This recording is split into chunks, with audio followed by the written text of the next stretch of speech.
Halo Selebtubers, belakangan trio Agus tengah ramai jadi perbincangan publik karena sensasi yang dibuat ketiganya. Ada Agus Salim atau yang dikenal netizen sebagai Agus Sedih, ada Iwayan Agus Suwartama atau dikenal sebagai Agus Buntung, dan Gus Miftah. Menariknya nih guys, kemunculan trio Gus ini bahkan disamakan oleh netizen sebagai makhluk panggilan atau Kuchiyos dari anime Naruto episode 68. Dalam episode tersebut, tokoh antagonis yang bernama Taiyuya ini memanggil 3 makhluk Kuchiyos yang ciri-ciri fisiknya sama dengan trio Gus. Ada yang tidak memiliki tangan, ada yang matanya ditutupi perban, dan yang terakhir berambut panjang. Lantas, seperti apa kisah trio Gus ini? Yuk kita simak video berikut ini.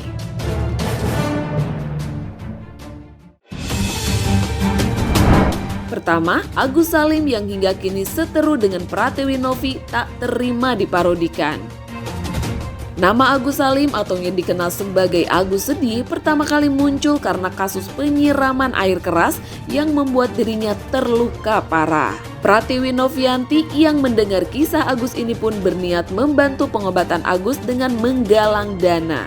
Namun, alih-alih untuk berobat, Agus diduga menyalahgunakan uang donasi tersebut untuk kepentingan pribadinya. Atas kejadian ini, Novi pun meminta Agus mengembalikan donasi yang diterimanya. Reaksi Novi tersebut pun mendapat penolakan dari Agus. Lebih jauh, perseteruan antara keduanya semakin memanas hingga melibatkan hukum dan berbagai tokoh. Sempat damai setelah dimediasi Kemensos beberapa waktu lalu, namun Agus kembali bersitegang dengan Novi imbas konten parodi yang dilakukan Novi dan Yolo Ine di media sosial TikTok.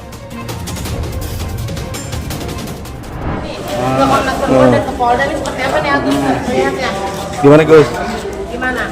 Agus kenapa Gus, kok? selama setahun ini Gus, artinya selama akhir bulan ini. Maaf ya.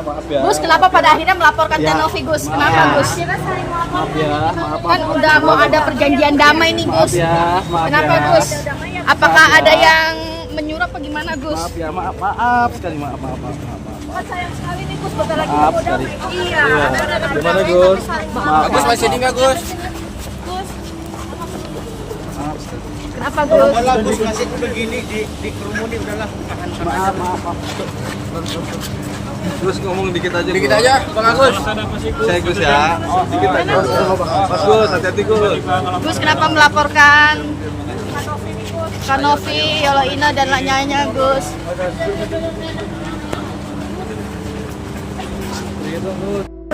Damai doang, bilangnya nggak ada. Berarti memang nggak mau damai apa gimana Bang? Maaf. Berarti masih tetap ingin donasinya dikembalikan ya Gus ya? Kenapa Gus? Gus sedikit dong Gus, mungkin mau ngomong apa nih Gus? Ada pesan yang mau disampaikan nggak Gus? Mungkin Gus. Ya Gus terkait laporan ini. Agus kenapa Gus trauma Gus? Trauma apa? Agus trauma kah Gus? Kemarin Gus. Sama kami. Atau gimana Gus? Ngomong dulu dong. Belum menit. Istrinya kayak mau jawab. Kayak Mas kenapa? Pas dekat mobil aja nanti. Ayo. Iya, bentar dong. Ya di depan ya kakak nanti mungkin 1-2 kata dari Agus ya. Kita juga jawab Pak. Iya, sama-sama jamin. Iya sama-sama jadi tadi kita sambil bertanya aja. Iya, nggak apa-apa, kami nggak melarang. Tapi ini kan kembali ke bawah Agusnya, apa Mas? Ya kenapa sih Gus nggak mau ngomong lagi sekarang Gus? Gus kenapa memilih melaporkan Gus? Damai Gus. Ini netizen bertanya-tanya. Jadi pendamaiannya gimana? Gus. Ya Agus berhenti jadi yuk. damai apa berantem lagi? Ya berhenti dulu yuk. Update-nya gimana nih Gus? Ada mobilnya. Ini aja nih. Sampai nunggu mobil yuk. Gus pilih pengobatan atau mau langkah? Oh iya. Keluarnya lewat sini kan? Sini. Sini kan? Agus mau ngomong? Teruang, 2 menit. Ayo. Gimana Gus? Ngomong dulu dong biar nggak makin blunder Gus. Mungkin tanpa pertanyaan Agus mau ngomong apa? Udah ngomong aja. Jangan ditutupin Gus. Di mana mobilnya? Mau ngomong apa ada yang disampaikan mungkin Agus? terkait perdamaian gimana nih Gus mungkin jadinya? Kenapa emang? Agus trauma kah dengan perkataan netizen atau seperti apa, Gus? Apa yang akhirnya mutusin buat ngelaporin lagi Gus? Bukan ada damai kemarin ya? Sayang Gus, itu gimana Gus perdamaian? Dan katanya juga udah pada dicabut nih Gus, gimana Gus? Emang yang Agus pengen apaan sih kalau boleh tahu sih? Apa karena uang donasi belum turun atau seperti apa nih Gus? Iya, kan donasinya belum turun. Jadi kayak kecewa begitu Bang, atau gimana? Itu doang, kalau dikembalikan udah. Apa benar Gus gara-gara donasi belum dibalikin Gus? Makanya jadi masih laporan lagi Gus. Gara-gara donasi ya? Kalau dikembalikan itu yang 1M udah selesai. Udah lepas yuk. Bejat. Berarti Gus nggak mau damai, milih berkasus terus ya Gus daripada pengobatan ya Gus atau gimana Gus? Iya, gimana nih untuk pengobatannya sendiri Gus? Ya, kalian Nopi kembalikan donasi itu aja udah selesai. Itu aja kok intinya. Dikembalikan uangnya udah cabut laporan. Kan udah ada pihak Kemensos juga yang menengahi ini gimana? Kemensos nggak punya taring karena mereka hanya arahan ya. Tapi tetap kembali kepada penyidik selaku eksekutor ya. Jadi kalau uangnya sudah dikembalikan PT Nopi, udah selesai urusan. Intinya itu Bang. Gampang kok, itu doang. Serius itu doang. Berarti perobatannya di cover sama LQ ya. Tapi untuk donasi itu yang kita kejar. Nah, biarkan aja nanti putusan pengadilan menentukan apakah uang itu dirampas untuk negara atau dirampas dari Nopi ke Agus. Berarti pihak Kemensos kemarin udah nggak punya taring, itu kan hanya arahan doang. 2. Agus Buntung tersangka kasus pelecehan seksual, total 15 korban termasuk anak-anak. Kasus yang tak kalah viralnya dengan kasus Agus Sedih, ada kasus pelecehan seksual fisik yang dilakukan oleh Iwayan Agus Wartama atau yang dikenal netizen sebagai Agus Buntung. Kasus ini pun mengungkap berbagai fakta mengejutkan yang dilakukan pria penyandang disabilitas asal NTB ini. Mulai dari pola tindakan hingga meningkatnya jumlah korban. Agus pun telah ditetapkan sebagai tersangka atas dugaan pelecehan seksual fisik terhadap 15 orang termasuk anak-anak. Ini kita merasakan rilis terkait penanganan perkara yang kalau rekan-rekan tahu sempat viral disabilitas yang menjadi tersangka. Hari ini kita merasakan rilis. Jadi tindak pidananya adalah bukan pemerkosaan gitu ya. Jadi bukan pemerkosaan, akan tetapi ini adalah pelecehan seksual fisik. Gitu. Perkara ini merupakan bukan perkara pemerkosaan yang kita anggap bahwa pemerkosaan itu ada dengan melakukan kekerasan fisik, melakukan dengan anggota lengkap tubuh dengan segala macamnya. Bukan itu. Jadi apa yang dilaporkan ini adalah bagaimana terjadi peristiwa pelecehan seksual yang disampaikan oleh Pak Kabid Humas. Dan undang-undang pasal yang diterapkan adalah pasal 6C, undang-undang spesialis, yaitu Undang-Undang Nomor 12 Tahun 2022 tentang TPKS, tindak pidana kekerasan seksual, bukan undang-undang pemerkosaan ataupun KUHP sebagaimana yang diatur dalam 285 ya. Jadi ini yang perlu kami luruskan terkait dengan pemberitaan ataupun viral yang di media, baik media mainstream, media sosial maupun media-media lainnya, baik itu secara kita di NTB maupun secara nasional. Ini yang perlu kita luruskan. Jadi kami menangani perkara pelecehan seksual secara fisik. Terus penetapan tersangka, kita menemukan 2 alat bukti. Kalau di dalam Undang-Undang TPKS Nomor 12 tahun 2002, korban seorang perempuan itu merupakan saksi kunci, ya, saksi mahkota yang utamanya pengakuan itu menjadi faktor utama suatu peristiwa itu bisa diungkap. Motif dari si pelaku melakukan hal demikian kepada korban adalah yang pertama ada ancaman, intimidasi, manipulasi dan tipu muslihat yang dilakukan oleh pelaku, dan itu motifnya semua sama kepada korban yang lainnya. Pelaku untuk melakukan aksinya itu bisa menggunakan kakinya untuk membuka legging si korban. Jadi framing-framing yang disampaikan oleh pelaku itu tidak benar adanya. Yang kami dapatkan dari korban sendiri itu si pelaku bisa membuka celana korban menggunakan kaki. Sebenarnya sejak awal sudah melakukan pendampingan sejak ada pelaporan dan kemudian ditemukan bahwa terduga tersangka itu terlapornya adalah disabilitas, maka kemudian Polda NTB sudah langsung menghubungi Komisi Disabilitas Daerah. Jadi tidak serta-merta kasus ini langsung dilakukan penetapan tersangka. Prosesnya cukup panjang. Selanjutnya proses yang kita lakukan adalah bagaimana hak-hak si tersangka ini tetap terpenuhi selama proses ini sampai di pengadilan. Nanti pengadilan yang akan memutus ya, kira-kira begitu. Jadi biarkan proses ini berjalan. Yang penting hak prosedural yang diatur di dalam undang-undang maupun di dalam PP bagi tersangka itu dipenuhi. Karena memang kedudukan disabilitas pun sama di mata hukum. Artinya kemungkinan disabilitas untuk menjadi tersangka di dalam satu tindak pidana itu bukan sesuatu yang tidak mungkin. Jadi sangat mungkin disabilitas menjadi tersangka di dalam suatu tindak pidana. Nah, proses ini yang akan kita jalankan. Yang penting tersangka Agus ini terlindungi, kemudian terpenuhi hak-hak proseduralnya. Makanya kemarin waktu KDD diminta untuk rekomendasi kaitannya dengan penanganan, kira-kira ini seperti apa, kami merekomendasikan bahwa penahanan yang mungkin pas adalah penahanan rumah.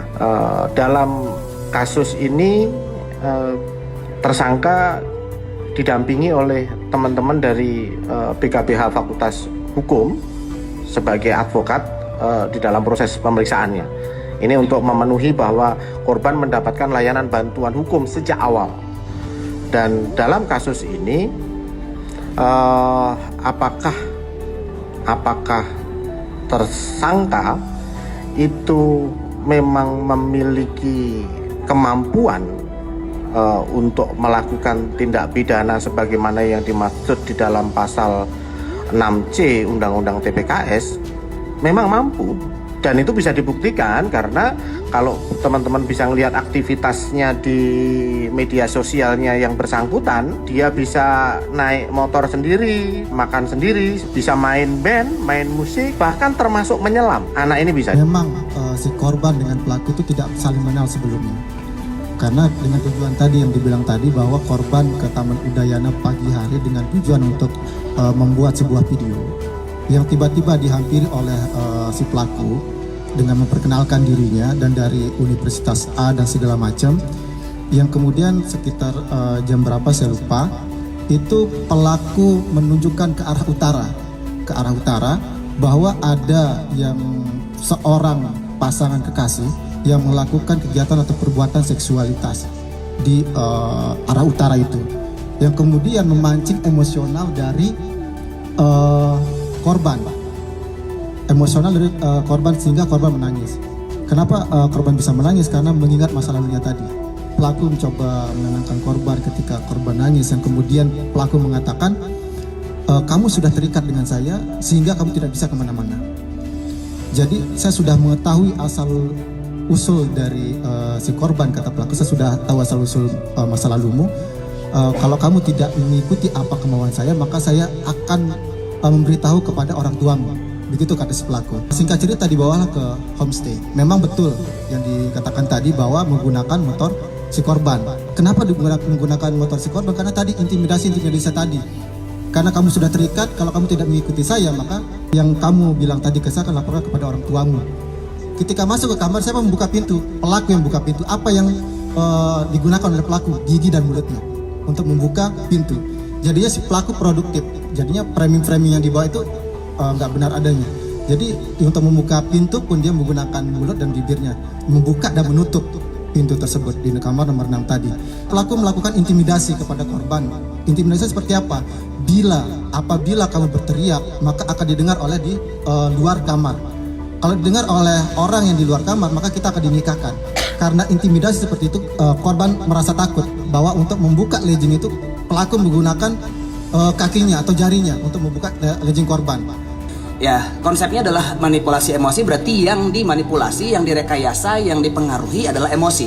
Takut, khawatir, cemas, panik, tidak berdaya, tidak memiliki kekuatan perlindungan diri. Nah, jadi ketika kemudian kondisi-kondisi itu sudah terjadi, maka seseorang bisa melakukan banyak hal di luar kendali dia karena posisi ini. Dan secara ahli psikologi banyak menyebutkan bahwa itu bisa dilakukan oleh orang asing, oleh orang yang tidak pernah datang dalam kehidupan kita, dan itu memungkinkan untuk melakukan manipulasi emosi kayak gitu ya. Jadi terutama mungkin kalau akhirnya individu siapapun itu punya pola belajar, pola melakukannya secara berulang sampai akhirnya kemudian memiliki keunggulan cara secara verbal, secara fisik, secara gesture, secara ekspresi kayak gitu. Itu jadi itu terungkap ya di dalam teori kajian manipulasi emosi. Dan siapa yang mudah dimanipulasi emosi ini mungkin juga menjadi pelajaran buat kita ya. Individu yang mudah dimanipulasi secara emosi adalah individu yang risk factor-nya besar atau faktor-faktor resikonya besar. Misalnya mungkin riwayat pengasuhan tidak baik, kemudian riwayat kekerasan seksual sebelumnya gitu. Jadi kalau secara teori adalah individu yang pernah mengalami pelecehan, kekerasan atau apapun seksual sebelumnya, itu lebih memungkinkan untuk terlibat dalam kegiatan seksual serupa atau mirip di kemudian hari dan lebih mudah kayak gitu. Nah, jadi ini perlu menjadi perhatian awareness kita bersama bahwa pengalaman-pengalaman masa lalu, kondisi psikologis, pengasuhan buruk, atau mungkin pendidikan seksual yang rendah itu juga bisa kemudian menyebabkan individu tidak memiliki pertahanan diri dan mudah dimanipulasi secara emosi. 3. Agus Miftah olok-olok penjual es teh hingga mengundurkan diri dari posisi staf sus presiden. Kemudian nih guys, ada Gus Miftah yang ramai dihujat netizen setelah video dirinya mengolok-olok seorang pedagang es teh yang bernama Son Haji beredar luas di media sosial. Meski sudah meminta maaf kepada sang penjual es teh hingga mengakomodasi umroh Son Haji beserta keluarganya, namun hal ini sama sekali tidak meredakan kemarahan netizen. Bahkan muncul sejumlah petisi agar Gus Miftah dicopot dari jabatannya sebagai utusan khusus presiden. Tak tanggung-tanggung nih guys, petisi online ini pun ditandatangani lebih dari 257.000 orang. Ya, Bapak Presiden Prabowo Subianto. Bapak Presiden Prabowo Subianto. Serta seluruh masyarakat. Sekali lagi saya ulangi,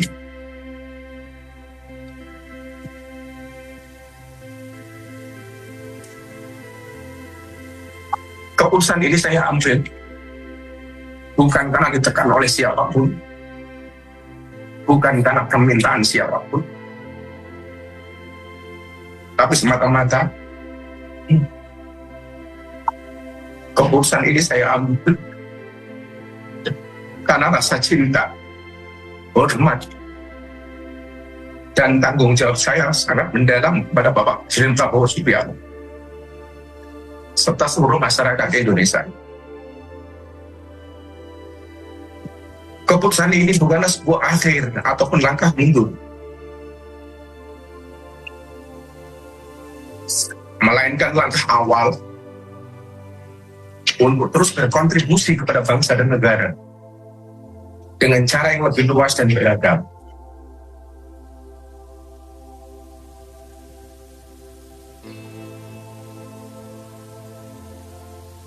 Seorang berjiwa kesatria pernah berkata, kalau jabatan itu hanyalah titipan sementara, karena itu adalah satu sarana untuk berbuat kebaikan. Oleh karena itu, sebagai seorang pendakwah dan pelayan umat, saya merasa bahwa pengabdian kepada bangsa dan negara Indonesia tidak terbatas pada satu jabatan dan kedudukan semata, tapi mencakup seluruh ruang di mana saya bisa memberikan manfaat. Kepada Bapak Presiden,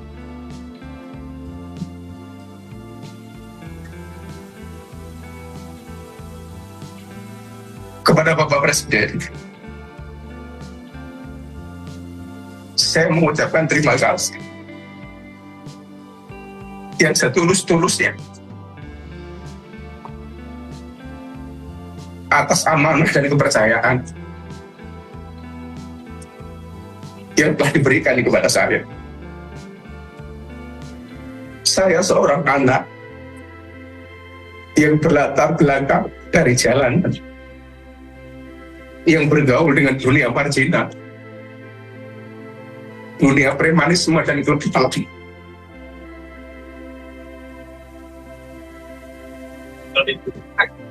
Telah diangkat derajat setinggi-tingginya oleh Bapak Presiden. Adalah anugerah yang luar biasa yang Allah berikan kepada saya melalui perantara Bapak Presiden Prabowo Subianto. Saya mohon maaf kepada Bapak.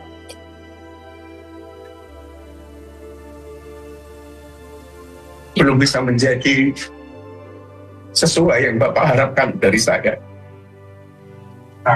Sekali lagi, saya mengucapkan terima kasih kepada Bapak Presiden karena saya belajar menjadi seorang kesatria dari Bapak Presiden.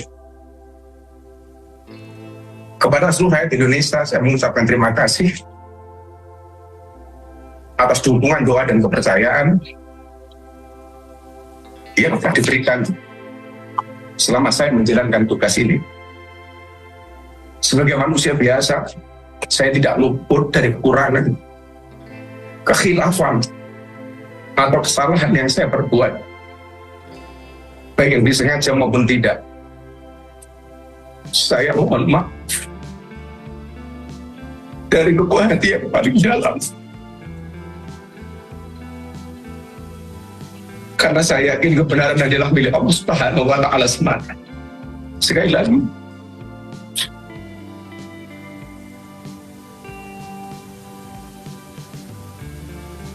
saya mohon maaf dari lubuk hati yang paling dalam, karena saya yakin kebenaran hanya milik Allah Subhanahu wa Ta'ala semata. Saya boleh ada jabatan atau tidak, saya boleh berhenti dari amanah yang diberikan Bapak Presiden, bahkan saya boleh ada atau tiada sebagai manusia dan warga negara. Tetapi Indonesia harus terus ada dan bergerak maju menjadi bangsa dan negara yang bersatu, adil, makmur, dan bermartabat. Apapun situasinya, bagaimanapun keadaannya, ke depan saya berkomitmen untuk terus belajar, hadir, berkontribusi, dan menjadi bagian dari solusi bagi negeri ini. Dalam kapasitas saya sebagai seorang pendakwah, saya akan tetap membawa pesan persatuan, toleransi, dan semangat kebangsaan, menjadikan keberagaman sebagai kekuatan dan bukan sebagai alasan untuk berpecah belah, justru sebagai energi bagi integrasi nasional yang diberi semangat oleh prinsip Bhinneka Tunggal Ika. Dengan penuh keyakinan, saya berdoa kepada Allah Subhanahu wa Ta'ala agar pemerintahan di bawah kepemimpinan Bapak Prabowo Subianto senantiasa diberi kekuatan, kebijaksanaan, dan keberkahan. Semoga langkah-langkah beliau dalam memimpin negeri ini selalu dirahmati dan dimudahkan olehnya, membawa Indonesia menjadi bangsa yang adil, makmur, dan penuh keberkahan. Akhir kata, saya titipkan doa untuk tanah air tercinta.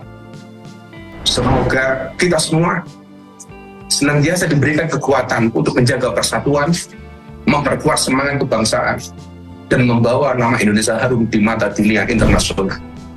Terima kasih. Assalamualaikum warahmatullahi wabarakatuh.